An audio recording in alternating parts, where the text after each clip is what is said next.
अस्सलाम वालेकुम वरहमतुल्लाह।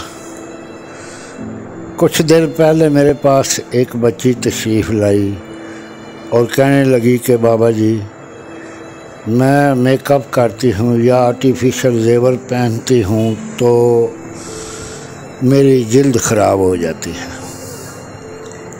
मेरे लिए दुआ कीजिए और कोई टोटका बता दीजिए।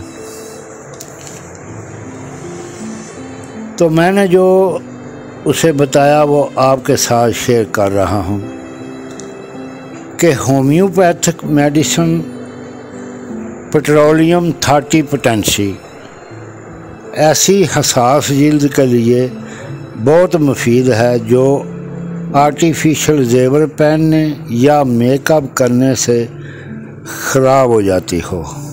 सलामत रहें हर खैर के साथ।